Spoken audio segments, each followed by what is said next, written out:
everyone was playing 4 defence and just nicking off to him.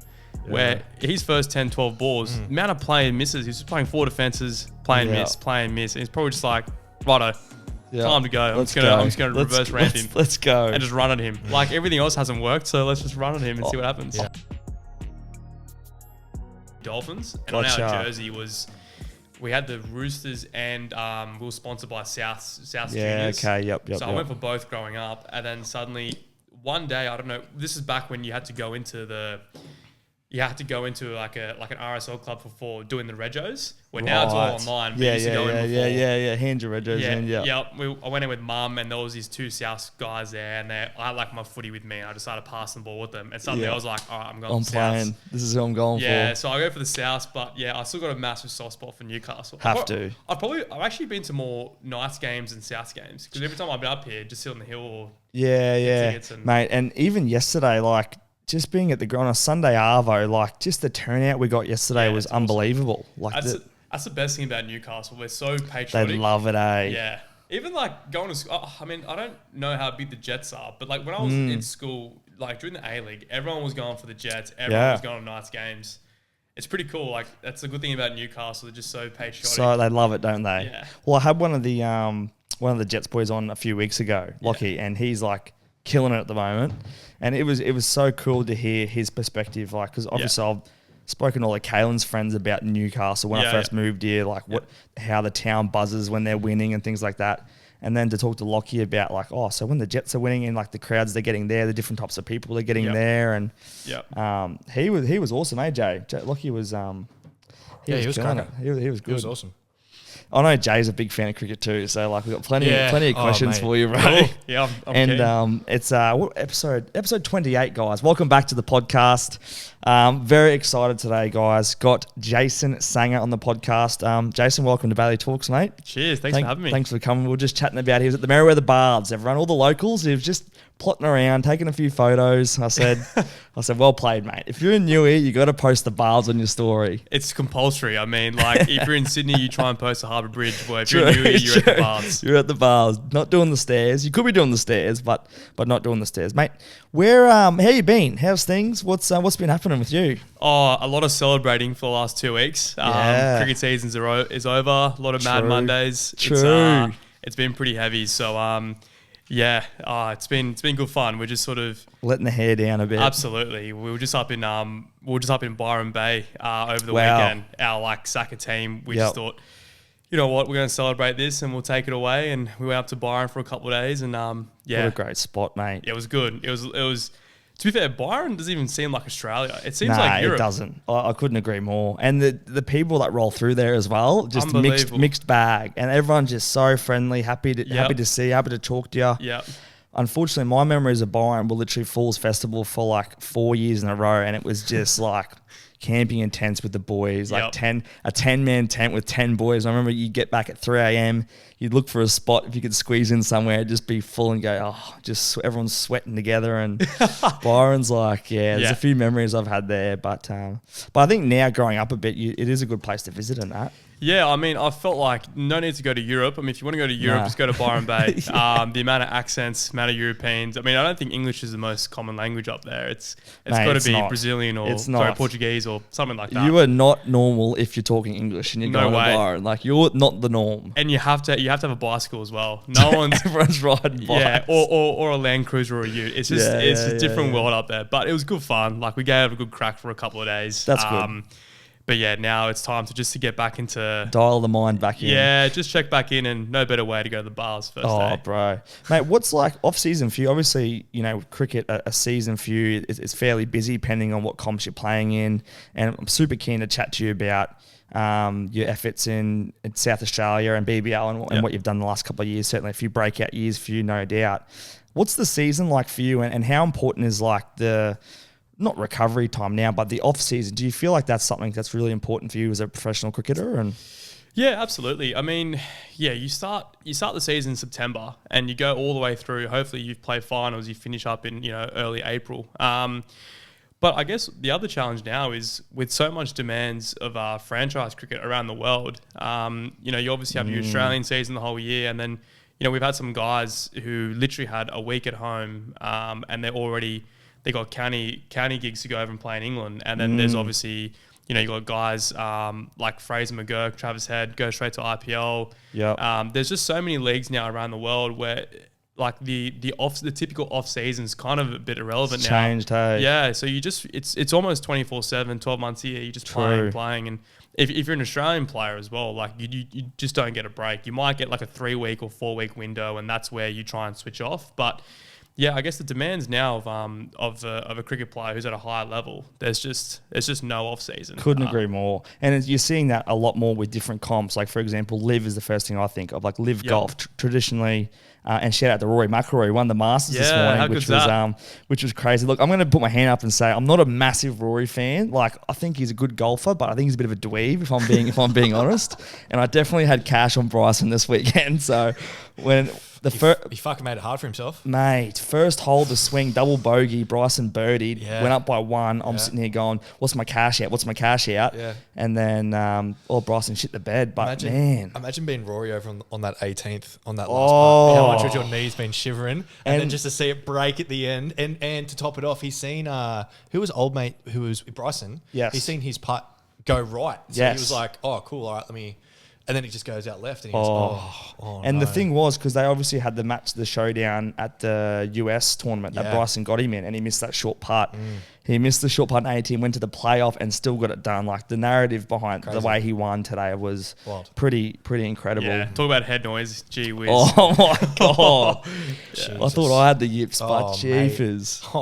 Those short putts must look a lot longer than what they really are. That approach shot on that playoff hole, how it's just going up the hill, come back down. And then, like, it was a little bit closer, but coming back to that putt again, your knees would have been How funny shivering. is him looking at all angles? I'm like, mate, it's like a 2-foot putt. You've never missed one of these in your life, and he's just looking, putting the weight in the feet. I'm like, walk up there and tap it in. That was for his Grand Slam, hey? Grand Slam. Crazy. And to do it at the Masters at Augusta is phenomenal. And I read Tiger Woods' post that he put about how important that was, and I am happy for him to a degree. I still think he's a dweeb, but like, for what he's achieved in golf, like, man, you got to take your hat off. Like, absolutely. that's phenomenal. Absolutely. To do it for that long in that sport. Like, so many people fall out with golf, and just to win a PGA tournament in general. Anyway, enough about golf, because we're talking about cricket today.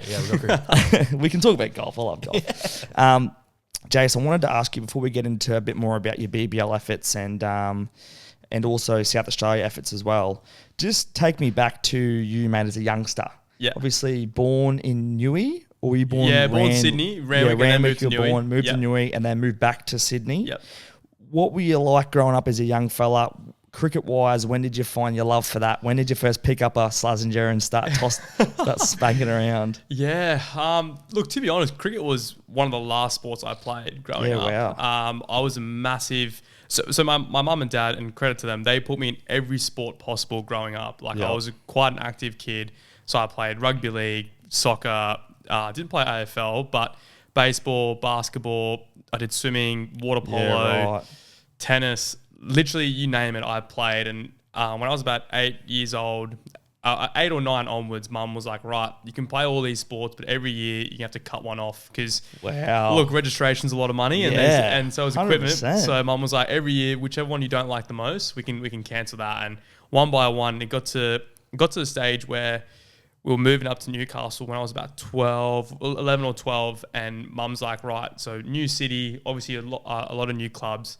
She goes, I'll let you play 3 sports. You can choose 3, but one of them can't be rugby league. And I was like, you're kidding, because that was my favourite. No. Rugby league was my favourite. And she was just like, typical parent, very you just don't want you to get injured, all this stuff. And I was like, all right, so I can't play rugby league. So I went cricket, I went baseball, and I went basketball. So I was like, I'll do those 3 and see how I go. And yeah, cricket just, I was one of those typical kids where if it was the cricket season, I was cricket full on. That was all you. Throwing the ball up against the wall and hitting it. Yeah. But as soon, literally the day cricket season was done, and like the playoffs would be on in April, I was like out the front, LeBron, just shooting. Let's go, Steph. 100%. I just had LeBron James jersey on, and I was just shooting for days. So yeah, cricket for me, I wouldn't say it came late, but I probably got to the age of about 14, 15. I was like, okay, I can't keep doing all 3. And I loved playing all the sports, but I've got to commit to one. And it probably made it a bit easier that going to Hunter Sports High School, obviously got into the cricket program there, and cricket was a bit more full time. And I just thought, I think, when you start to represent your age group for New South Wales and Australian stuff, you start to think, okay, maybe this is the one I want to go to. And unfortunately, I stopped growing when I was about 14, 15. So basketball was you're a big lad, but what are you, 6'4"? 6? Oh, we'll say 6'4". Depends who you ask. Yeah, we'll just say I'm 6'4". You heard it here first. 6'2". Yeah, we'll go 6'2". 6'4" sounds better. Yeah, 100%. So, I mean, and all my school friends who played basketball growing up, they all got taller than me and got better than me. So it was a pretty easy choice to go cricket in the end. Yeah, man, it's so interesting. Like, you see a lot of kids nowadays, and even when I was growing up, like you said, you're just picking so many different sports. You're playing a bit of soccer, a bit of golf, a bit of footy, and if you are looking to pursue professional sport or that as a career, you do have to get to a point where it's like, well, I can't play multiple sports. There are some athletes who can, but a lot of the time you do need to commit to one, because if you want to make it to that next level, you have to put in the time. And I think for you, a good time, like that 15 to 16 sort of age is generally that time where it's like, all right, now let's start the grind. Go. And I think that stuff comes naturally. Like, I think you start to see other guys get better, other kids get better or bigger, and you start to see that you're actually doing better in one sport. And like, let's be real, like no one wants to, you play sport because you enjoy it, but if you're getting better and you're doing well, you obviously stay in the game. Of course. For me, that was cricket. But I just, I really did miss, even looking back now, like I obviously, got my first contract for cricket when I was 16. And at 16, I still had mates who were playing, touch footy, rugby league. They were playing every other sport in the winter. And I was like, oh, I would love to be, doing that. play basketball again or all that type of stuff. So as soon as I, do get to go back to Newcastle, whatever, it's, straight to Broadmeadow at the basketball centre there. Or if it's just kicking a footy around with one of my mates or playing some tennis, golf, you name it. It's just like, all right, cricket bat's down. Let me just enjoy something else. Being a 15-year-old again and just like playing every sport I can. You're right. It is hard because when you take up something and put so much time into it, it's like you almost appreciate the other sports a bit more and having 100%. That time to do other things. Yeah. Are you obviously quite like hand-eye coordination, quite strong. In terms of batting, did you pick that up pretty quickly, did you felt? Like, is that something that like you feel like you're quite natural as a batter? Potentially. I mean, when I first got to cricket, I really wanted to be a fast bowler. Right. Yeah, I was like, I mean, everyone has their idol growing up, and mine was like Adam Gilchrist. Yeah. Like, so a keeper, left-hander. Yeah. I'm a right-hander who bowls leg spin, so I'm the complete opposite. Yeah. But I just remember, I got my first bat. It was a Puma ballistic, so it's like, I'm definitely Gilchrist. But yeah, I just loved all the Australian bowlers at the time, and they were so dominant. Like, your Brett Lees, Glenn McGrath, Shane Warne, all those kids growing up. I was like, I just want to be like Brett Lee, run in, bowl 150 with ease. Yeah. And so when I started playing in Sydney, I was like, the coach would be like, what do you do, youngster? And you'd be like, oh, I'm a fast bowler. Yeah. And, I think when I moved to Newcastle, did my first rep trial when I think it might be the under 11s, under 12s rep trials. Yeah. And they asked me again, like, what do you do? And I was like, I'm a fast bowler.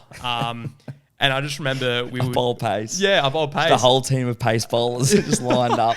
Generally at that age, all the kids say they can do everything. You're so right. But I think about, like, respectfully, I always played a bit of NQ cricket back when I was a bit younger, and some of our best bowlers would, like, all their batters would get out and they'd get to where, like, bowlers, and they'd have to score all the runs for us. Yeah, and we'd exactly. be like, you sort of have to be able to do a bit of both. 100%. Like, I remember our first rep trial, we were at Hunter Sports High School in the nets, and I got a brand new ball and I ran and I bowled pace, and I only bowled about 10 or 15 balls, and then the coach was like, can you pad up? I'm like, oh, okay, I'll pad up, and I ended up batting, and then obviously you make the rep team, and the first trial game we had, like, oh, you're going to bat 3 and bowl first change. I was like, the hell? Shit, yeah. Why am I batting? I'm a bowler. Yeah, I'm a bowler. Yeah. But it's like, like, your bowling's okay. Like, you can bowl first change, but like, your batting's really good. So I was like, all right. So stuck with batting in the end. And now I bowl leg spin. So I guess, there's stories of, you hear like Mitchell Starc, like, was a keeper up until it was like 19, 20, then decided that, hey, I bowl left arm 150. That's a pretty good skill as well. Oh, man. That's just phenomenal talent to be able to do that, to switch that up. Yeah. What were some of your strengths and weaknesses as a young fella in terms of cricket? Like, naturally, being able to both bowl and bat, was there something that you straight away you clicked with? Like any weaknesses as a youngster with cricket? One of my strengths was because I played so many sports. I felt like I was easy to pick up different things. That was a real, I think, blessing for me with my mum and dad putting me into so many different sports. I got to understand, like I got to read the game really well. Like when you play footy in their set plays or basketball in their set plays, and you know, swimming, water polo, you just learn so many different motor skills. And I think for me to be able to pick up a ball and be able to bowl, and then that's why batting probably came quite easy in the end, because I played so many different sports and I could figure things out and how to adapt. I guess my weakness, I think I really, I obviously loved playing as a kid, but I got like really emotional when I got out. Like it was like the end of the world. Man, that's tantrums. I feel like that's every 10, 12. Tantrums. Even some of my mates now at Warzone Cricket Club, they still give me a bit of shit about like, oh, remember that time you got out and you threw your bat and like your mum like picked up the bat for you? Yeah. I was like, great, cheers lads. I was 12 years old then. Didn't talk to anyone for 3 hours. Yeah, I was tears. I was angry. I was just like, I honestly felt like the world had ended when I got out. Mate. So yeah, I was a terrible kid in that regard. Just because I just that's loved, like competitive. I just loved it so much. Yeah, So, and that's, I think there's so many. I know I certainly was like that, and so many kids are like that. Like it's that competitive sort of edge. Yeah. And clearly, to you, obviously, you communicate really well, and something that you have found yourself naturally in is a bit of leadership as well with some of your international teams. Obviously, in the Big Bash. I know in particular, I think 2018, 2019, you captained the Australian side as well. Can you talk to me a little bit about your progression as a leader and an athlete, and was that something that came naturally to you? Is that something you've always been growing up as a young fella through the ranks, or is that something you've sort of found your way into? Yeah, I think first and foremost, as I mentioned before, like I think because I always read the game really well, I was a real student of the game in any sport that I played. When I was playing basketball, you know, and I was defending, say, the point guard, like I'd start to notice like what hand is he really comfortable dribbling with, and then force him to one side. Or if I knew he liked to go to one side of the court, try and push him to the other side, because I felt like I really studied my opponents well. And when it came to rugby league, it was a very similar thing. All the sports I played, I really tried to be a student of the game. Even nowadays, like in my group chat with some of my mates, like, you know, anytime it's Super Saturday, I'm in front of the TV screen and we're just still commenting on what's going on, what's going to happen. And for me, I just dove into the game. Any sport that I played, I wanted to be the best at it, but I wanted to really learn how to craft it. So I think with cricket, there's so much tactics that get involved, you know, with bowling changes, field places, you name it. And I think for me, I really enjoyed that part of the game. It felt like chess. So for me, about like how to navigate certain bowlers on certain pitches. There's just so many things that are out of your control in cricket, whether it's the cricket pitch, umpires, balls, the person who's bowling, overhead conditions, everything. It's so different. And for me, that was a really cool challenge. But okay, how can I take all these things into consideration and potentially have the right field or the right changes and win the game in the end? So for me, I think becoming a student of the game was number one. And obviously my parents always... Growing up, I was a really shy kid, but my parents forced me into trying to be a leader. Like, you know, don't just be someone at the back of the pack and follow the line. Just, you know, if you try and put yourself out there, like do all these things. And that wasn't natural for me, but I think, because in school I was always quite shy, but I think when I stepped onto the cricket field, I felt like I was in control and I could read the game well, and I think that's probably where the leadership ended up coming in. Yeah, man, it's funny because I know with cricket, like I always used to think that as a captain, you had so many decisions to make, setting fields, picking or batting the bowl first, all these little things. And I never really understood the actual advantage that you can get with some of these big decisions. I always thought it was a bit of luck and like it's not really going to matter like who bats or bowls first. But after, you know, watching so much international and test cricket now, you start to realise, as you've mentioned, the chess match it really is, and the advantage that you can get when you make some of these key decisions. And it's cool to hear from you, like how you have been a student of the game and you have relished in that opportunity to learn more and want to have that bit of edge when you're playing the game. So, man, that's really cool. Yeah, I mean, and the funny thing is, like, I don't play rugby league anymore, but I'm still a student in rugby league. Like I'm trying to learn so much. It's not too late, bro. You're 6'4". You'd be a good centre. Yeah, and the Rabbitohs might need a centre. You're right. Well, I was hoping I was going to take Dylan Brown's contract, but look, anyways, I thought I was a pretty good 6 growing up, but look, I'll play anywhere now. Can you pay me just a small wage out of that massive 10%. salary, just like admin fees or something? Absolutely, just easily. Bro, tell me about I did a bit of research about you, right? Because obviously wanted to learn a bit more about your past and what you've achieved, on the field with your cricket. Your Sheffield Shield efforts in your last season, obviously winning the comp, is that right? Yeah, win the final, yeah. Like an unbelievable year for you, obviously. Did you feel like that was a bit of a breakout season for you? And if so, can you give the audience a bit of an idea what that season was like? Your efforts throughout the season and getting to the final and just like results-wise for you, man. Unbelievable effort. Yeah. Well, so my career started off at New South Wales for a long time. As I said, I was signed when I was 16 and I'm 25 now. So, yeah, it feels like I've been around for a long time. But I'm only getting old, mate. Yeah, I know. I've got even my mate Joey today was like, "Oh, I've noticed some grey hairs in you." So, yeah, I'm getting pretty old. But yeah, so it got to a point where I think my career at New South Wales, I had a lot of ebbs and flows. I had some really good patches when I was in form and doing well, I was scoring a lot of runs. And then there was periods where if I didn't have the success I wanted to, I was, it was a lot of failures for a long time. So I felt like I never really had the consistency I wanted. And I think it came to the stage where I didn't feel like my career was stalling, but I felt like a change was probably needed. And luckily, New South Wales and myself, we both sort of agreed that it'd be best to part ways. And at the time, I really probably struggled with that news because growing up in Newcastle, there's only a handful of cricketers that have played for New South Wales. And, as a young kid, playing for Australia was never really the dream. It was to play for New South Wales. You had guys like Mark Cameron, Burke Cockley, Kerry Thompson, who had gone on to play for New South Wales. And that was to be regarded as one of the better cricketers to come from Newcastle, you had to play for New South Wales. So for me, it was like, how can I just be a part of that conversation one day when everyone's talking about the best cricketers to play? Yeah. It was obviously felt like it was a really, at the time I probably felt like it was quite a hard decision and I didn't know how to go about it. Obviously, grew up Sydney, Newcastle my whole life.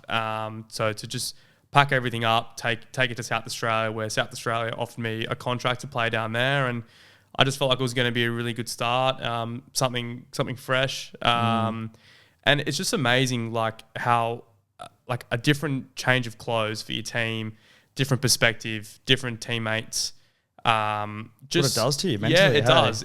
It was really refreshing, and I think it was a really cool way to start that new chapter, and I felt like. I had a blank bit of canvas that I could sort of write something on. So, I mean, obviously joined with South Australia at the start of last season with no guarantees I was going to play. It was I had to earn my spot, and I absolutely respected that. Like, I hadn't really... I finished off my career in New South Wales not having enough credits in the bank to warrant a starting spot. To walk in and be like, righto, fucking, if you're batting 3, you're now 4 because I'm 3. Exactly. Not a chance at all. So maybe in our touch footy team, I'd be all right. But five-a-side basketball and winter comp. But I was like, nah, you know what? This is the way I've got to go. I've got to prove my case in grade level. Then in second 11 cricket, and then hopefully get some game time. And my opportunity didn't really come to round 5 in a 10 game season. So halfway through season, I got that opportunity to play and make my debut. And I mean, like looking back now, I don't think anything really changed in the way that I tried to play or tried to be as a cricketer. I just probably went to South Australia with some really, I guess, a really clear sort of idea of what I wanted to do, and that was just to really enjoy my cricket and really just trust my skill and realize I mean, it did help that obviously my first game I got 150, which was nice. For me, that was a really nice sort of reassurance to be like, it was my first 102 seasons maybe. And that for me was like, okay, I am still good enough at this level. Now it's about consistency and how consistent can I be. And yeah, I obviously made some tinkering with the way I prepared and the way that I probably trained. But yeah, I mean, it was a really cool season, and to win the 1 day comp and the 4 day comp with South Australia, and to break a 29-year drought, it was pretty cool for the city. Man, I want to go back a few questions on that. Obviously, that's great information. I want to go back to where you mentioned about ebbs and flows when you're back playing with New South Wales. Yeah, I'm lucky as well to have a few friends who work in the sporting world, and I hear that word a lot, right? Sure. And I believe that like cricket's one of those sports where super cutthroat. Like one good ball and you're out. Whereas a game of footy, a game of basketball, touch, whatever, you can make a mistake and it might not cost you the game. It might, but it's probably not going to cost you the game. Yeah.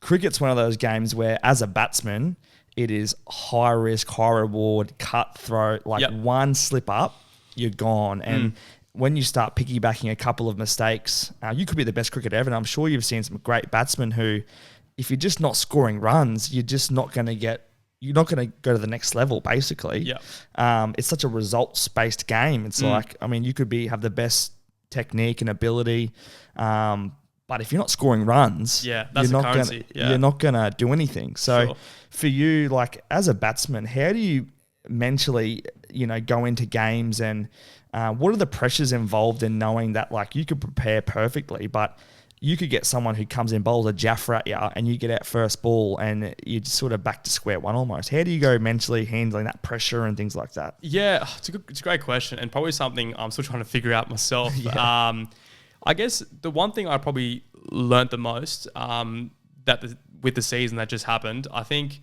I really focused on how am I preparing, and when I'm going out to the middle, am I playing the game on my terms pretty much? Like, there's absolutely times where you walk out to bat and you're like, I have no idea where my next run is coming from. Yeah. Like you're just so in the bush. Yeah. And there's been periods in my career where I have been like that, where you just hope like you look at getting to 20 runs, you're like, how the hell am I getting to 20, let alone 100? Yeah. So yeah. And there's other times where you walk out to bat and you feel like you don't even have any stumps. You're just like, I'll hit the ball here, I'll hit the ball there. Like see ball, hit ball. Yeah. You're just so not carefree, but you're so fearless. So I guess the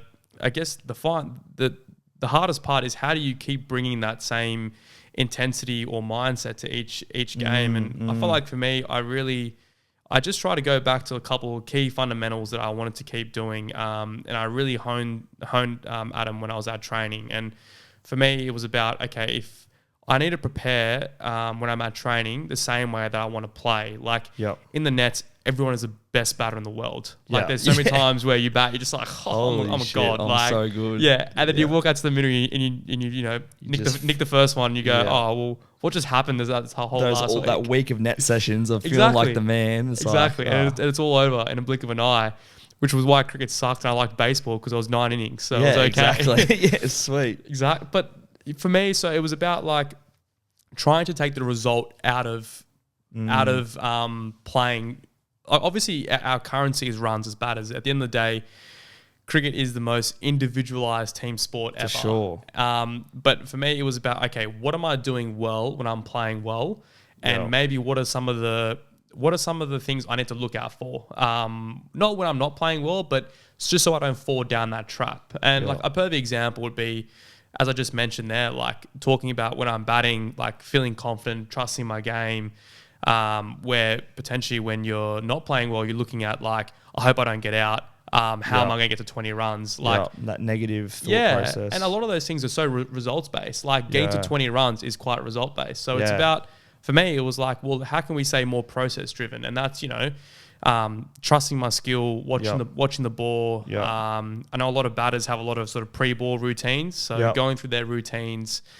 And it's interesting to see, actually, to go off track a bit, but to see guys taking conversions in rugby league, their routines. What about the old Dewey yesterday? He talks to himself, and like I'm just sitting there screaming at him from the fan section, because you've seen that video of the Chili's in that video. Yeah, don't miss it right. Don't miss it right. You've overcompensated. He slots it. Mate, he actually kicked terribly yesterday. I think he was like one from 4 or something. It was bad. I was sitting there thinking, oh shit. Exactly. And if I wouldn't be surprised if you put him in that situation down in Concord. Or like he's probably slotting all of them. But it's really interesting to see all those guys who take conversions to be like what their routine is and what they're saying. And, so for me, like from a cricket point of view, a lot of batters have the same thing. A lot of batters have a lot of weird quirks. Like you see Steve Smith touching all of his stuff. Marnus has his quirks. Everyone has their way of getting themselves into the contest, but also their ability to remain present, because 100 runs is so far away. Like you might need to bat for a whole day to get to 100, but how do you just stay in the present, worry about each ball as it comes, not let conditions, not let the bowler, not let the chirp. What the about chirp. the boys in your ear and the slips, the cordon getting stuck into you? Yeah, the scoreboard. There's so many things that are out of your control that are going to take you off what's most important, and that's to watch the ball and react. So can you take me back to when you debuted for SA, when you come out, had that big bash, scored a heap of runs? Walking out onto the field, take me back to that moment. What was going through your mind? Were you nervous? How were you feeling at that time?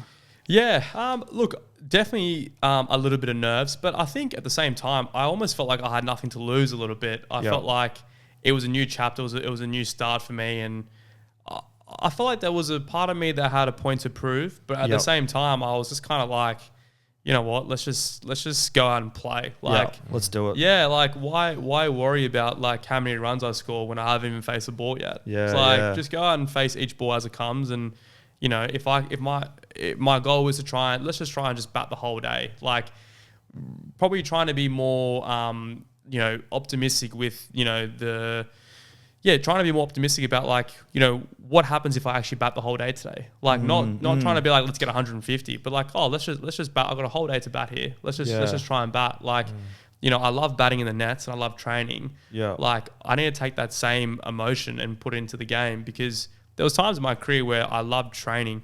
There's times in my career where I was probably the best trainer, but not the best player. Gotcha. Which I think a lot of athletes struggle with, is like, we love training and some guys are working their ass off in the gym and hitting a million balls or bowling a million pellets, but it's put like, them in a game-like situation. Yeah, it's like, why is that not translating? And maybe for me, it was like, I was so caught up in what I was doing there that maybe I didn't actually put enough attention to what I was doing in the middle of the contest. So maybe take 15, 20% off there and chuck it into the middle and just see what happens. You got to wonder what percentage mindset plays on all that too. Like you think about athletes out there who are just killers, straight up dogs, people who like your Brooks Koepkas or like your Nathan Clearys or your Rory's today. He did crumble before, but he did get the job done today. So hats off to you, Rory. Yeah. Loser. But yeah, I'd love to one day to be able to measure or to be able to know mentally, like, what is that point of difference for those people who can just deliver on that day, or that who can just have that little edge over people. And maybe it's just experience, maybe it is reps, I don't know, but it's cool you say that, because, and I know we mentioned before as well with like pre-shot routines and some of the weird awkwardness you see with your likes of Steve Smith, Marnus. Technically, you probably have a lot of coaches who would say that's probably not technically a great way to set up or whatever. But they still are unbelievable players and athletes and performing at the highest levels. So I think as well, my question basically of that is like kids nowadays, and then you've got your likes of Constance as well, who's come through in your test match. He's come out, he's walking down at Bumrah on his debut test match. Like some of the most outrageous behaviour. I couldn't talk in that moment because I was like, what is going on? I think Smudge had 3 heart attacks in that probably first 5 overs, 6 overs. Oh, well, can you give me some insight from your end? Like, what were you thinking seeing that sort of stuff live? Yeah, well, it was Boxing Day, wasn't it? So I remember driving back from Newcastle down to Sydney because I think we had training that Boxing Day or maybe the day after for Thunder. So I was like, let's just drive down. And oh man, I remember we were on the M1 and my cousin was driving and I was just like watching it on K. I just been like, mate, you need to pull over. This is unbelievable. But it goes back to that same point. Like he probably just felt like in that moment he was just so present, so clear that for him he was just like, I'm going to do it. Like the fear of getting out for him is just irrelevant. It's like, nah, this is my shot. I play it well. I'm going to do it. Where for everyone else, because I remember hearing a commentary where someone said like, can you imagine if it got out that way? Yeah. But like in his head, it's not happening. That's not like, he's not thinking about getting out and how it looks. He's just thinking like, this is my shot and it's the right matchup and I'm going to do it. Yeah. It's just so clear. And he just backs in 100%, which is probably what differentiates a lot of the really good players. True. It's just they're so clear in that moment. They just know what they're going to do. And you speak of someone like Nathan Cleary, like, geez, you just never know like what he can pull out because he just looks so calm. Like he's just like, oh yeah, 2-point field goal, that's easy. Yeah, Like, and like the grand finals, years in a row consecutive now. What he's been able to do single-handedly, his impact on some of those games has just been like, it's hard to fathom wild. Exactly like what he's done. Like just put the team on his shoulders, made some decisions that have just won them the game. So what was going through your head when old mate was coming down, Boomer was trotting down, then tunk, ramp? I funnily enough, that was probably one of the most excited I've been for a test match. I think it's my life. Like, no. Come on, you've got a kid on the way. You've had 2 kids. Yeah, Constance, missus. Yeah. No, perfect order. Yeah, I remember. Correct me if I'm wrong, but he played a Thunder game before selection. And he made a 50, quick 50. Yeah, quick 50. Yeah. I remember watching him in that game, and that was probably one of the first times I watched him. I go, who is this kid? Like, just 2 steps down the pitch. See you later. But yeah, when he came out and the commentators were going, oh, imagine if he gets out to this shot, blah, blah, blah. The ironic thing was that was probably the only way to play Jasper. Yeah. You know, like he was in that good a form. Like there is no point sitting there trying to block him out because he's going to get you. So you're going to go, well, I've got to take it to him here, and this is probably the only way I can. Yeah, I might get out or I might miss a few. Yeah, true. But he knocked a 60 off. Well, he not only did that, but he changed the whole scheme of the game. Absolutely. I thought he put them on the back foot completely. Yep. It was a massive shift of momentum, and some would say that might have won them the game. I don't know. Some maybe me. Maybe I would say that. I don't know. Yeah, but I mean, if you look back at like the 3 tests before that, and like Nath McSweeney's one of my great mates, but like everyone was playing 4 defense and just nicking off to him. Where his first 10, 12 balls, the amount of play and misses, he was just playing 4 defenses, playing miss. And he's probably just like, righto, time to go. I'm just gonna reverse ramp him. Let's go. And just run at him. Like everything else hasn't worked, so let's just run at him and see what happens. Yeah. I'd love to know the game plan going in. Like I'd be so interested to know, is he walking out into the pitch going like, this is how I'm going to approach this, or like coaches sit him down like, all right, mate, just get your eye in, like give yourself your time, and he's just going, yep, I'll do that. Meanwhile, he walks out there to start. Yeah, I mean, to the handful of games I've played with Sammy, it's just like he's so in control of what he's going to do. Like whatever's sitting in his gut, he just goes with it. Like it could be the last over of the day, normally you just block it out and say it's tomorrow. But if something in his gut or mind tells him to run at the bowler, like he's going to run it. He's going to do it. He's going to run. Like he's not going to die wondering to being like, well, my gut was telling me to do this, but I try to go against it and do something else. And if I get out going against what my gut's telling me, that's when he'll be like, made the wrong decision. Gotcha. I should have just gone with what my gut was saying. Which is a great place to be because gee whiz, just run down. It's a scary place to be. Yeah. Well, what about your routine going into like pre-shot routine things? Do you have thoughts that you sort of say to yourself? Like, are you anything in particular? Yeah, I'm pretty chill. I mean, I'm a massive music guy, so I've always got a song stuck in my head for the day. Cool. Yeah, I mean, I've had some terrible songs stuck in my head as well. To be fair, what have you been rolling with recently? Oh, geez, I haven't played a game in a while, but I remember the grand final, the Shield final. Yep. What was in my head? You know, it was 4x4 by Travis Scott. Just for some reason, just Travis Scott was in my head. What a vibe. No wonder why you won. Yeah, I was going to say, no wonder why you had an unreal effort to. So that was a 4 innings game, is that right? Yeah. Was that against Queensland? Yeah, against Queensland. So, I just remember, I think I was just belting out that, to be fair. It was a lot of Travis Scott that week. So, yeah, it was pretty interesting. What were you batting for at that stage in the finals for South Australia? Were you batting 3? Batting 4. Batting 4, yeah. So, I mean, I remember... Actually, a funny story about the final. So we were in a pretty good position on day 3, going into day 3. We were sort of looking at what Queensland were on, how many wickets we had taken, and we thought, you know what? I think we'll probably might better get him out for 170, 170, 180, and we should get this home. Turns out, cricket, and to be fair, sport has the best way. Just when you start to get ahead of the game and you start to think you're a bit better, you're a bit better than the game, it bites in the ass so well. And talking to one of the boys, I remember we were just like, yeah, look, if we can get a couple quick quick wickets early in the day. Yeah, we could probably go through their tail and we'll see what happens. Well, it turns out that number 9 Mark Secchi made 50 as well. Wildermuth gets 100. Clayton gets 100. Everyone got runs, and we're just like, gee whiz, now we're chasing 100 more than we thought. So their tail started scoring a few extra. And we walk in, we finish the day having to chase 270. And I remember talking to my mum about this when I just caught up with her recently. She was like, because my mum and dad, the most nervous watchers of cricket. Oh, really? Ever. Just look away, close the eyes.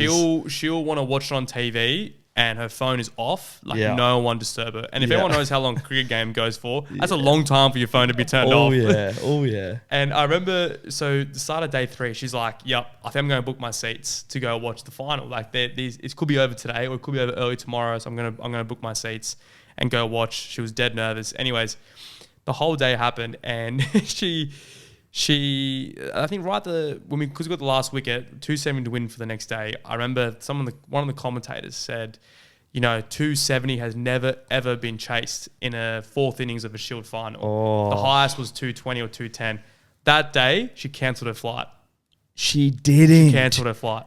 The commentator's curse. She was like, "This is not going to happen." She's like, "It's not going to happen," and she was so nervous. She's like, "Nah, I got to cancel this flight." Because what if me coming down? That could be the reason. Curse, whatever. Yeah. But apparently, 270 was never chased. The highest was 210 or 220. So, and we start the day.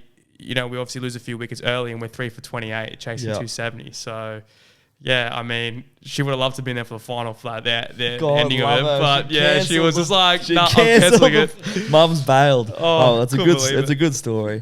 Maybe it was a good luck thing. I don't know. We'll call it that, even though she probably feels a little bad. But did you score your runs in the second innings on that game? 120. Yeah, was it? 120 in the second innings. Wow, that final. Yeah, so 270 to get 3 for 30, and myself and Alex Carey. Wow, cool. Mate, what was that like? Where were you at mentally during that innings? Because obviously that arguably one of the bigger innings of your career, probably. Yeah, no GF, odds are against yous. Yeah. Where are you at there mentally? Oh, geez, I'll tell you what. When Nath got out, I was like far out. Like, this is not a good start. I mean, 3 for 30, but The pitch was quite flat, and it was a really good batting wicket. So, when Alex Carey sort of walked in, I just knew if we could just see off this new ball, the ball will get softer, it will stop swinging as much, it will become easier to bat. And, luckily it did. But to be fair, I spoke about before about sort of, your pre-ball routines. And for me, it's just about, really trying to take the scoreboard out of it, what's happening out of it, just try and watch the ball and react, have a song that's going in my head, whatever it might be. Sometimes I look in the crowd and try and spot someone or whatever it could be. But I think for me at that stage, to bat with someone like Alex, and he does not say a word in between balls. Obviously batters come into the middle, glove tap, whatever, and go off. And to be fair, I've always thought that's just one of the most...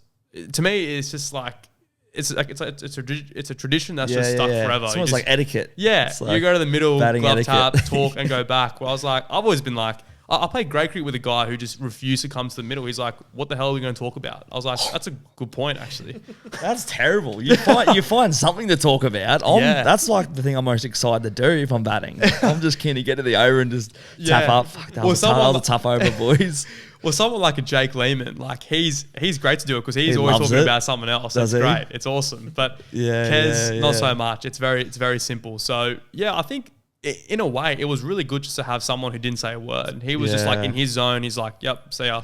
I was like, "Yep, do my thing." And it probably allowed me to stay more present, and we didn't get carried away about his runs are getting close, or only 100 to get. Because sometimes in a partnership, you try and knock off the runs in tens, 150 to get, come on, 150, okay, 140 to get. Let's go. Where he was just like, that scoreboard's relevant. We're just going to worry about what's in between these 22 yards. And keep going, bud. I think, literally. He just said, keep going. Just keep going. Like, keep going. Yep, good over. Keep going. Yeah, that's bit like not emotionless, but very just dialed in. Yeah, just dialed in and just obviously quite determined and has that sort of fierce look about him. But he was just whether he hit whether he hit a 4 or he played a miss, it was just the same person. It wasn't didn't look phased. It stayed neutral. Just keep going. Cool. I'm like, yeah, okay. And I remember I think even when he got his 100, he was literally just like quick bat, raise, and went and marked center and just faced up. The crowd was still clapping for his 100, and he'd already read a face. All good. Go on and again. I was just like, oh, this is elite. Wow. Yeah. Where does that rank in terms of like achievements, accolades? Oh, probably That number win? one. Does it take the cake? Yeah, absolutely. I mean, Celebrations?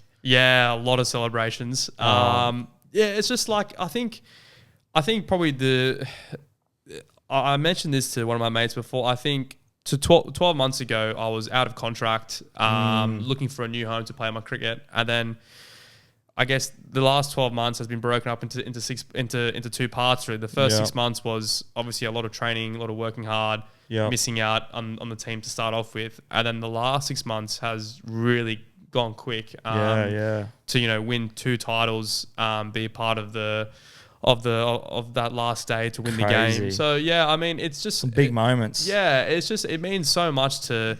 Like the footage of everyone running onto the ground and just celebrating with us, and just shows how much it meant to that state. And that's just it's really cool. Like even after that final, just to be in Adelaide and you go to the local pub, or I went to the pub with a couple of lads after, and a couple of guys just bought us rounds of beers. They're just like, lads, like well done. You don't know how much this means to us, and it's the little things. Hey, yeah. And Adelaide for me is. It's so similar to Newcastle, where it's like a big country town. It's a really strong community. You sort of know everyone one way or another. Yeah. And they're just so patriotic. And for me, just to go there and I guess to win for our team, actually to win 2 titles in the same year, break a 29-year drought. It just meant so much to the people there, and that's something that probably means the most to me is how much care and passion there was for cricket in South Australia. Did you really get a chance to reflect on all that? Like, has that taken you a while to sit back and be like, wow, that like to acknowledge? Sometimes you get caught up in things happening so quickly and you don't get a chance to really sit back and like, was it quite emotional for you? Or was it sort of something that was just like, just happened so quick? Yeah, I probably haven't had the chance to really sit down and think about it. And I think a part of me also, not that I don't want to, but I also don't want to get too carried away about what's just happened. Like, what's happened is so special, and I celebrated that really well with the boys the last 2 weeks. We've given it a red hot crack these last 2 weeks, and I guess to do it with your team, with your teammates. So I think as a collective, we've really enjoyed what's just happened. Yeah, good. I guess on a personal note, it's been obviously spending time with my mates and all that's been awesome. But the best part about it is my mates will think I'm that 11-year-old I thought I could play number 6 and 7 for the South. So it's just cool. Like, I mean, keep you humble almost. Absolutely. Like, And grounded. And my mum and dad are the most level people I've met. And I don't think, I think in the past, I spoke about consistency before. And I think in the past when I did have periods of success, I was probably really riding high with my emotions and everything was great. I was a great son. I was an even better bloke with my mates. And then suddenly a couple of times, you have a little bit of, you can't find those runs. You're not playing well. And suddenly I'm a Debbie Downer and everything's, the world's ending. So I feel like over the years, I've just tried to be just like the same sort of bloke. Stay neutral. Yeah. Whether I've had a good day or a bad day, just, I don't want my performance on the field to reflect how I am doing. Which is hard to do sometimes, and I'm sure 100%. you can testify to that. Like that's easier said than done, And that's probably something you get with maturity and the more you do it and things. I know, like with Kalen, for example, he's got to a level now with so much experience and the highs and the lows. It's so cool to be able to watch him and just see him stay that level-headed, like not get too affected, and be able to switch off from the professional sporting world, and just as a mate who's not in the sporting space, it is cool to be able to sit back and look at that. So sure. I'm sure some of your mates, from growing up, would be able to agree with that as well.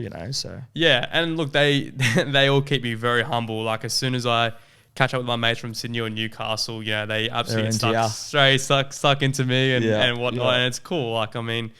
Yeah, I mean that's I think that stuff is a byproduct of who you hang around, and I'm just lucky I've got some really good people around me. Yeah, and mate, and that really leads me into talking about the Big Bash with you, because that's been an entity in Australia that has just gone ballistic over the last X amount of years. Sure. The fans, the performance, the athletes that we're getting onto the pitch, and that's certainly gone up a few levels. Can you give the audience a bit of a rundown of your experience in the BBL what that's been like for you, which has obviously been unbelievable. Yeah, it's awesome. I mean, the Big Bash is on one of the best times of the year. You know, it's during the summer, school holidays. There's plenty of kids around. They're just all coming out, you know, faces of paint in their favorite color, you know, asking for 1 million autographs. And it's at the same time as, you know, when cricket's, you know, really popular in our country. That's during the Test summer. I mean, my opinions are like, I feel like sometimes it's a lot of cricket. It's like a whole Test match during the day, and then it's like, gee, where's this Big Bash on tonight? Like, it's a bit of overload. It's a big day. Yeah, well, which is why I think like your sports like rugby and AFL, like, you know, Monday, Tuesday, Wednesday, like I'm like depressed. Yeah, I'm like, what am I doing with my life? I can't just watch NRL 360 for 3 nights in a row. Well, you can, but that's not always a good decision. Yeah, exactly. So it's obviously a lot going on during that time of the year, but it's awesome. And you know, it's I guess the product itself, the Big Bash, you know, I think there's been times where they've had some really good success. There was times during COVID and after COVID where it probably slightly struggled. We weren't getting the amount of international stars that we would have liked.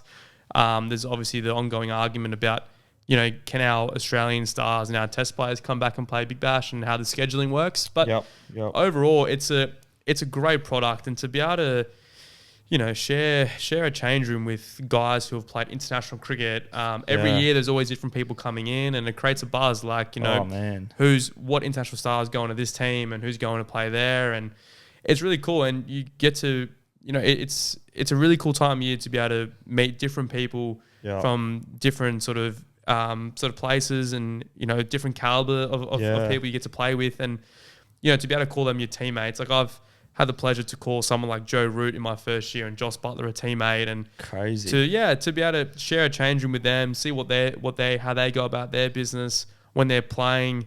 And the likes of Kawadra as well, and David Warner, like rubbing shoulders with these guys, man. Like, that's unbelievable. Yeah, it's Uzi and Dave are both people I still talk to quite a lot, and we're still really close. And yeah, just like, you know, I remember as a kid when I was like 13 or 12, I remember watching Uzi Kawadra's Test debut, SEG 38, Gray Nichols bat. Yeah, scored his first runs with a pull shot. Off, was he wearing was he had the long arms on? Because he loves wearing the long. Yeah, he was short sleeve then. Was he short sleeve? Yeah, it was a bit more jacked back. Yeah, younger. Now he's hiding it a bit because he always goes out with the collar up and the long sleeve on, just no run. Yep, he was. He was in the short sleeves. Chris Tremlett was bowling. Like, I could still remember it like it was yesterday. And picture perfect. Just to be able to know that, like, you know, he's a friend, and same as Davey. Like, Davey to be a friend, like, it's honestly quite surreal. And Davey's like one of those guys in the Big Bash arena, like, who's done some ridiculous things with the bat. Absolutely. Like, so to be in a team with him, rubbing shoulders with someone like him, and what he's done on the international game too, like, unbelievable stuff. Yeah. How many games did you get in for the last season just gone? Because you had an injury, is that right? Yeah. Actually, I tore my bicep, which is what the heck? That is not a cricket injury, mate, at all. So when I was reading up about you, like, obviously I read that and I was like, I don't know if this source is wrong or well, I think I was training with South, and then tried to tackle the trail. AJ's ran over you. Yeah. Intercept. Yeah, so it was a weird one. I did it during a game. I just sort of was bowling and tore my arm, which was pretty weird. But yeah, obviously missed a lot of the Big Bash, but came in for the last 2 games, actually, 2 or 3 games in the end. What did you score in your last innings? With 70? No, 68, 69. That was an unbelievable effort from you there, mate. Like, final, mate, it was cool. You played well. Yeah, another guy played a bit better. He got 100 in the final. That was crazy. So, yeah, it was cool. Well, it was funny because on that game, I had Davey Warner, I think, man of the match or something. I had a bet on something like that. And then I saw you come out and just blitz it. And then the old mate comes out and scores 100. So that was like, you just can't make that stuff up, can you? No, not at all. I mean, I went into the break being like, geez, I think we've got this. 180. Yeah. We'll have loved 200. I got out at a pretty bad time. I was like, I think we can do it. If we can get Mitch Owen out early, I think you just never know in a final. And then, he had other plans. So credit to Mitchie. He's a ball hard. Mate, that was ridiculous. Yeah, honestly ridiculous. So for you, mate, like, obviously the IPL, a lot of chat in regards to that, the international game and the contracts, the cash getting thrown around. Where does that align with you and sit with you as far as, is that something that is next on the radar for you? Like, is that a big goal of yours or? Yeah, I mean, like, the hardest part about cricket is there's 3 formats of the game. And I think what we're starting to see now is luckily in Australia, England, India, I would say those 3 countries for now, they're really strong test playing nations. So test cricket's still going to be alive for those countries, which is great, because I think test cricket is still the pinnacle. It brings the most amount of revenue for Cricket Australia every year. Yep. Like when India came over here, like it was a crazy amount of money that was brought into Cricket Australia. So test cricket is still going to hold its place in Australia, which is great. So it allows people who maybe are not that T20 style of player to be able to still, play test cricket, which is still the pinnacle. So for me, I think I'm at that stage where, I just want to develop myself as a cricketer and be good enough to be able to play all 3. Yep. And whenever the time comes, ideally you want to be someone like a Travis Head who plays test cricket, plays in the IPL, like he has that flexibility to be able to do all 3. Yeah. And I that's think the goal. that is definitely the goal, because I love test cricket, and there's only a certain amount of people who have gone on to play test cricket for Australia. So that would definitely be the goal. But of course, there's other people who probably don't have the same amount of success in red ball cricket that are really dominant white ball players that can go, well, you know what, maybe test cricket isn't for me, but I can go play these other franchises around Australia and make, similar, maybe if not more money. So I think for me, it's just about trying to do all 3 formats as well as I can, and to obviously try and represent Australia. But if one format sort of sticks out to me a bit more than the other, or I feel like my career is sort of drifting in one way, then obviously chips in. But for now, I don't want to put all eggs in one basket. Yeah. So I'm sitting here right now, right? I pull behind my back. I pull a baggy green out, or I pull off a big F-off IPL contract. Yeah.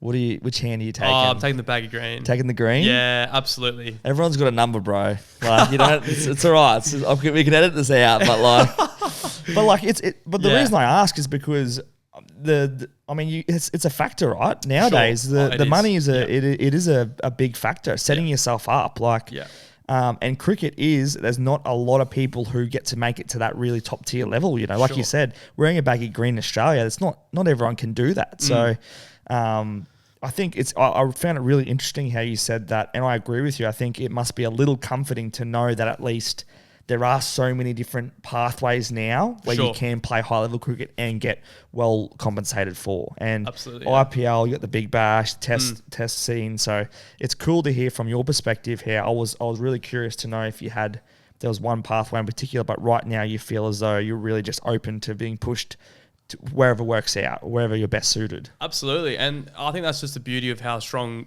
test cricket has been in Australia. Like you look at South African cricket, and I think South African cricket are not even holding they're not holding a test match in their own country next season. So a lot of those guys are like, well, if we're not even having test cricket in our country for the next season, we'll just go play franchise cricket. Which is crazy, which means it ruins the whole domestic competition. It's obviously going to have an impact on their T20 comp as well. Like we're so lucky in Australia that like our test cricket team, our test team brings the most amount of revenue back into our game. So there's obviously means that domestic cricket, like the Sheffield Shield, is still a really strong competition, and it's going to hold its weight. And to be able to know that you can still play test cricket, you can still play T20 for Australia in the Big Bash, and then obviously if you're good enough, you can play all 3, like a Travis Head, and some of the bowls like your Cummins and Stark and those guys. So it's a really nice place to be in. Hopefully that stays for as long as I get to keep playing. But there will be a point in time where I think it does go where Test cricket might be dying, or it might just be between Australia, England, and India, or whoever country can sort of hold its revenue from a Test cricket point of view. And it's getting to the point now where you're getting those really big Indian teams that are starting to be like football, like for example, like a Manchester City having like is it Melbourne City, Manchester City, maybe another team in the MLS as well. So like where the Indian teams are going, you've got so like the Mumbai Indians franchise have got Mumbai Indians in the IPL.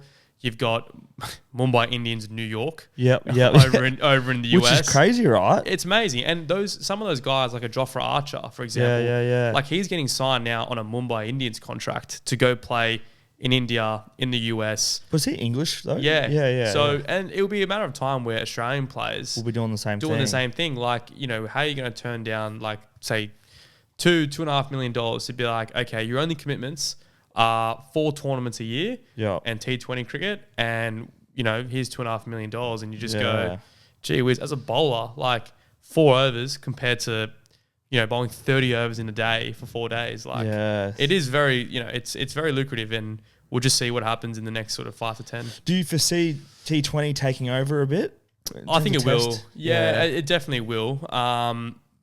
It depends when, but at the moment, like, it's a really nice place to be in, that, like, knowing how big our test summer was against India and how much revenue that brought back into Cricket Australia. That little reminder. Yeah, it's nice to know that, it's still really strong. Yeah, exactly.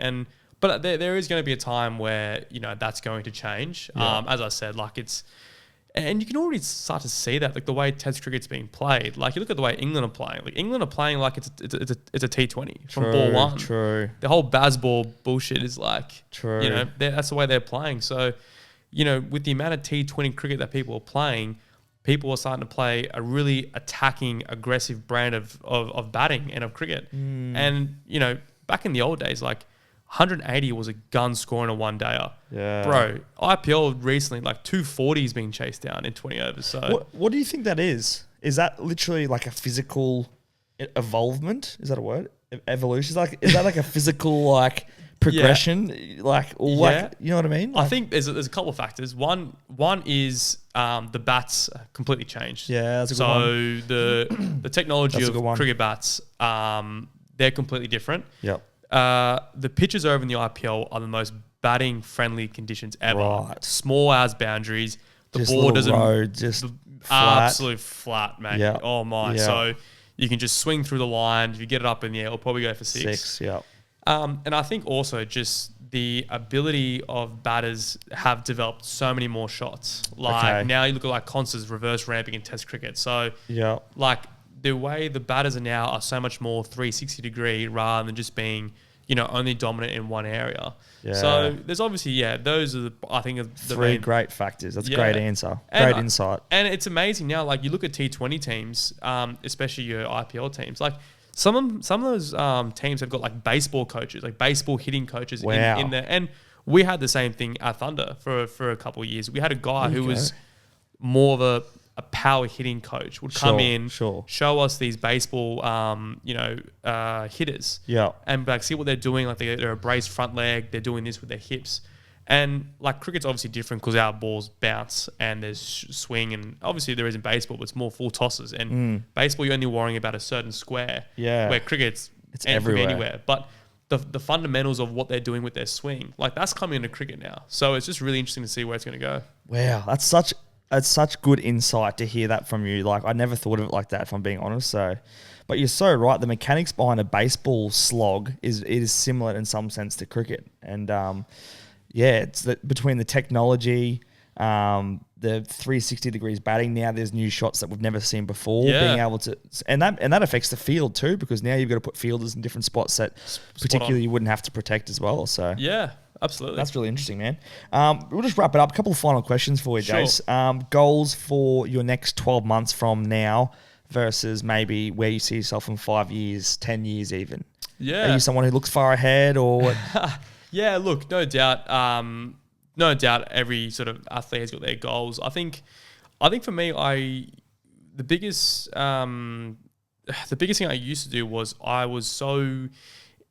would have these goals that I would set out that I would want to achieve this, or I want to achieve, you know, I want to play for Australia, or I want to have, you know, a season where I score 1,000 runs, wherever it might be. Yeah.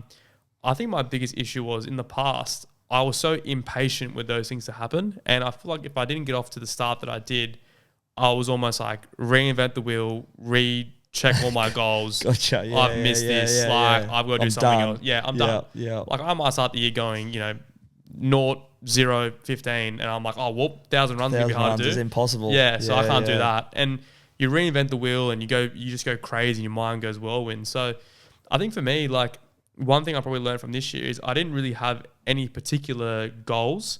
I just knew that every time I played, I just wanted to bring the best version of myself for every game that I played, and how many games can I win for my team. And that's whether it's South Australia, that's whether it was in the Big Bash, or that's if I'm playing grade cricket for my local team. Like, it doesn't matter what game I played. It's like, can I bring the best version of myself? And secondly, can I win games for my team?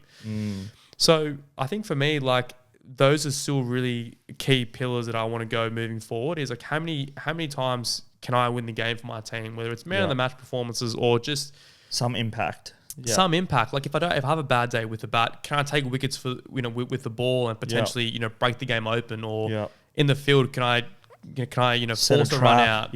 Anything. So I think for me, they're the ways that I'll go about it. One of my really close mates has this quote, and he says, like, he's outcome driven but process focused. And I think that's something that's really stuck with me. Like, obviously the outcome is, win more Sheffield Shields, win more one-day cups, win a Big Bash. Yeah. And then on a personal note, play for Australia or play in the IPL, whatever it might be. But I think I've just tried to be really sort of driven by the process of as I said, whether it's pre-ball routines or preparation, how focused can I be in the games, all this type of stuff that's really sort of the driving factor. But no doubt, like, there's, I'd love to obviously play for Australia one day, but at the end of the day, if I can look back in 12 months' time and said, I gave it a really red hot crack and I was happy with the way that I went about my cricket again. Like, I mean, I didn't play for Australia this year, but like, I was so happy with what I did on a personal note and what we achieved as a team that I'm like, I'll take that same stuff again. Any day of the week. Yeah. Great answer. Final two questions for you, Jace. Yep. I like to do a little segment. I've only just started doing this last few weeks. It's called Explain the Post. I've been on your Instagram. You've just got to explain the post, mate. This is post number one. One of them is a little bit questionable, but this is post number one. Quite a few years ago. Yeah. Me and the ball. You'll get a little zoom in here. I know we'll get the audience to check that out. Mate, run me through, where are you here? Obviously, you're looking like you got the snapback on. Could be braces. I'm not sure. Train tracks are on, it's all happening there, mate. Yeah. Run us through what's going on there. Yeah, so Michael Clark Cricket Academy. Yeah, that's the tracksuit I'm wearing. I was probably about 14 then, and lucky I was still taller than Dave when I was about 14, 15. So, so we just had a training camp and we got to go to the SCG for one of our training sessions. And at the time, New South Wales were obviously training, and the ball, he was there, and I just asked him for one pick, please. Pick, please. Does he love a pick? Is he someone? Yeah, he's really good with that. Actually, he was. It was funny because I obviously tagged him in, and I think even him in those comments were just like, no way, like, you're still taller than me even when you were 14 and stuff like that. So it was, he was good with me then. It was just that's what I mean. It was so surreal. Like, that was crazy. Take that photo and then to be able to play a Big Bash season with him. Yeah, it's awesome. Pick number two, mate. See, I didn't know you had a missus, but there was a few question marks for me about this one. Flexing the back muscles. Like, is he doing a bit of fishing here? What is doing? Looking like Ziz, some would say. Where are you here, mate? What are you doing? What's Ziz doing here? Yeah, look, it's just a nice photo, isn't it? That was a couple of years Wonder ago. why you posted it, eh? Yeah. Actually, that's actually not bad. Yeah. Isn't that the pin post as well? Is it not? I think it's pinned. I think it was pinned, actually. Is that pinned? Yeah. For how many years has it been pinned? If it's not pinned, it needs to be pinned. So look, it was just it was a quick back day before that photo, I think, over in Queensland. So. That pole there, he's just doing pull-ups. That is just all day. Yeah, I was pull-ups and quickly take a photo, quick.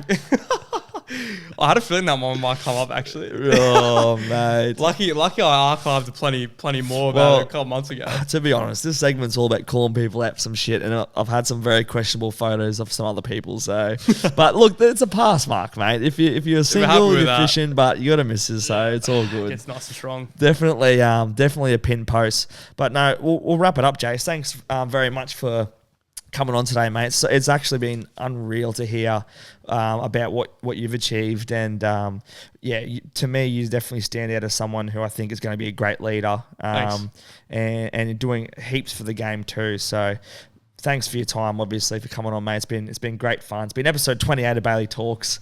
And hopefully you guys have got something out of today. I know I certainly have. And I'm sure Jacob would have loved that too, being a mad cricket fan like myself. So thanks for taking the time, bud. All Cheers, the best Ace. for the next year.